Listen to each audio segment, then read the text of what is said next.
everybody, welcome back to my junk journal jargon busting, did God say that when you're drunk, video series. So in the last video we talked about the anatomy of a junk journal and the terminology used, the very basics. Obviously I'm sure there's more that I didn't cover, but they are the basic things covered in the last one that people tend to ask, certainly me, the most, although there are things to do with embellishments and accessories that you get asked a lot, but they'll be covered in a later video. The last one was purely about the anatomy of the journal. So if you haven't seen that one yet and you are a beginner, go back and grab that one and then come back here and we're going to get on with the basic tools that you need, well, that are very useful to you in creating your junk journals. Okay, so first up we have a paper trimmer. You'll probably see these used a lot in the videos. I recommend, if you do invest in one, get yourself one that has the pull-out arm on it, because if you're using 12 by 12 papers, a lot of smaller cutters, you can't fit even A4 in them lengthwise, so do be cautious of that. The first one I had wouldn't fit A4 sheets lengthwise like this one can, and as I say, a lot of scrapbooking sheets come as 12 by 12, so you'll find it very, very useful to have that on there. You'll often see with these that they have two sliders. Now, if I just pull that out of there, they are changeable, so when the blades go dull, you can order blades, although the blades can actually be quite expensive, I think, for what they are, but you know, we need what we need.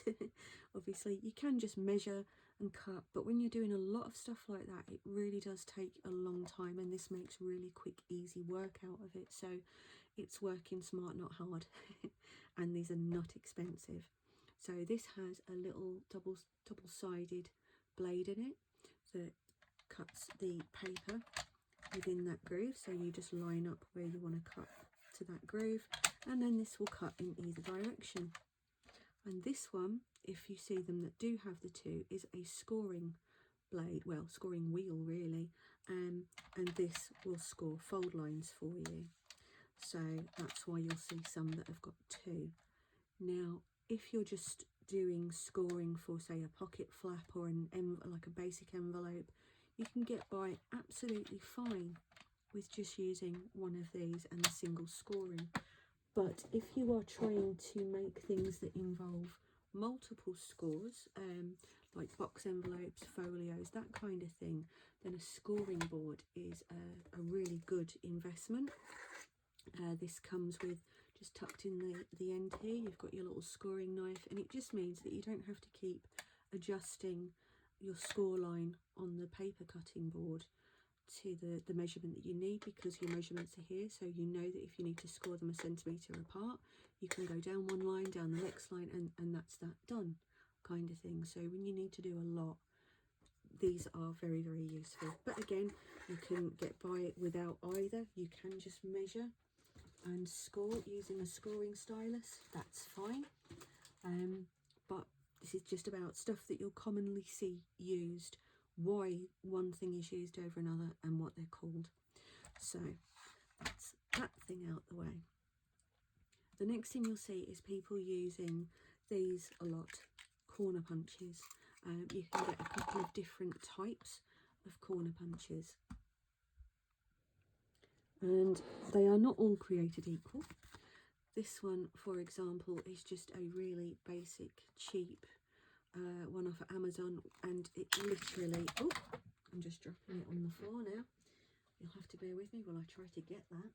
So as you can see, it has just taken the sharp edge off of it, which is fine, but a lot of the time I prefer a sort of a better defined corner, and this punch just takes more of the corner away, so it just rounds it a bit more. So that just is a personal preference thing, but yes, you'll see them referred to as corner clip, corner punch, and these are called, you know, you'll see people call the punches all manner of things: paper punches, card punches, craft punches.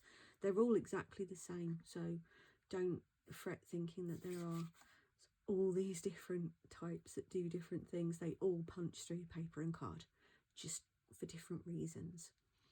So corner punches. This one is a particular favourite of mine because it has the corner punch, but it also has a notch punch. So when you see the notches cut into the top of pockets and things in junk journals, you'll often see them used.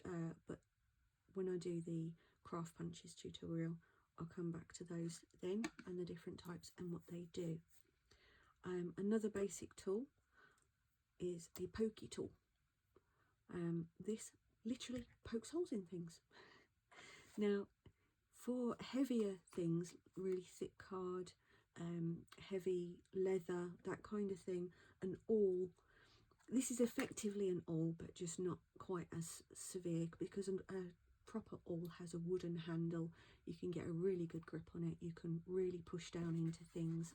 This is, I use this if I'm making like mini notebooks, single signatures where I'm just using paper, because it just pops through beautifully with very little force, as you can see, and you get just nice neat little holes just to put your needle and thread through. So I recommend one of those, and it literally is called a pokey tool. That's not just the name that I call it. I think it's by Crafter's Companion. Being purple, it probably is by that brand. So yeah, that's another thing that I do recommend. Now, the other major component that you will see is ink pads. Now, most people know what an ink pad's called. You know, they've been around for a very long time, but it's relevant purely because this is the sister part to it. The ink dauber is what these are called, and effectively they are just a stamping tool that has Velcro on the bottom here. And then what you can do is, I'll just fetch a clean one out of the bag. This has the other side of the Velcro on it, and you just pop them on there. You do your stamping, lovely. If you do use a lot of different coloured inks, I've seen people tie embroidery thread that closely matches the colour of the dauber. Useful if you use different types of browns, because some are really, really strong, some really aren't. You picked up the wrong one suddenly, you know. So yeah, light brown, dark brown, that kind of thing. It's useful. So yeah, that is called an ink dauber. However, here's a nice little hack. If you want to do junk journaling on a budget, which, you know, you don't have to spend a fortune to junk journal, you really don't.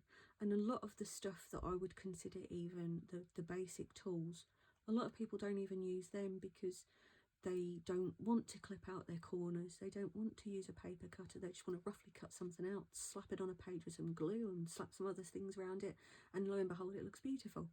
And they haven't used any of this, but the majority of people will use these as basics. So if you are doing it on a budget and you want an ink dauber, what you can do is get yourself a lovely champagne cork, and you can put some Velcro on here, the coarse side of Velcro. You can get Velcro tape.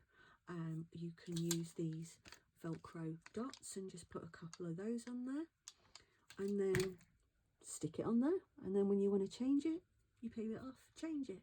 If you're not bothered about changing it, you can, you know, just if you're just going to tear it off, whatever, you can just glue it on and it will be fine. And then you can just use that way. You could even colour the top of it with your ink so that you know which one it is.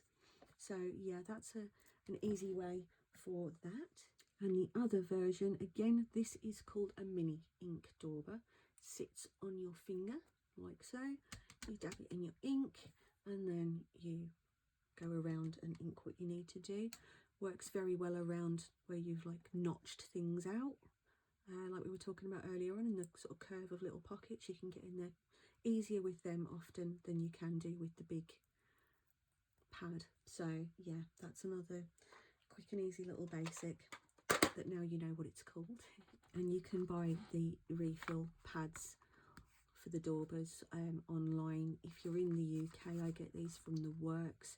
I think they're about £3 for the pack of 10, but they do last a really, really good while. So, you know, it's not an expensive investment kind of thing. Now, it goes without saying that some scissors are still going to be needed for when you're journaling. I have a really great tip for you here. Craft scissors, these actually cut to make it look like torn paper. So you see all these beautiful torn edge effects, you know, and you can just literally hack at that and you end up with something that looks like it was torn. Obviously with card it can be harder to tear and get the little details. With paper it's much easier to rip it and get it to look like that anyway. So again, not essential, but if you want that effect with card quickly, easily, and without constantly sitting there tearing at tiny little bits, just craft scissors, again on Amazon, and they're fabulous. Although they look like they are aimed at 3-year-olds, but they work. And you can buy a big pack of these with different shapes and like with different patterns on them, sorry. So yeah, a range of scissors is always going to be useful. Your other essentials, obviously, glue, but all glues are not created equal. So I'm going to do a specific video aimed at glues, the best uses for different different mediums, different materials, that kind of thing, so that you can get a better idea of what works best for what, because although a lot of glues say all purpose, they're really not suitable for everything. It's just a broad term. So we'll do that as a separate video, as well as things like punching eyelets out of things, where you see tags with the little metal rings in them. If you don't know, they're eyelet punches. But again, we will go into those when we deal with the embellishment side of your materials and tools. So I hope this one was helpful. I hope you stick with me for the series. I hope it's not too boring. But as I say, I'm just trying to reach out to people who really just don't know. And again, I say, if you already know, well, go away. You don't. No place here. Leave immediately. No, I'm joking. You must know I'm joking by now, right? I think I'm funny. But no, if you have found it helpful, leave me a comment. I'd love to hear your feedback. I'd love to hear if it's helped you at all. And if you would like to be kept updated with the new videos as they come out, as well as my tutorial videos, of which I try to get at least 1 or 2 up a week, and a lot of them are aimed at beginners, then please do hit the subscribe button. You know how much I like that. Have a good one, guys.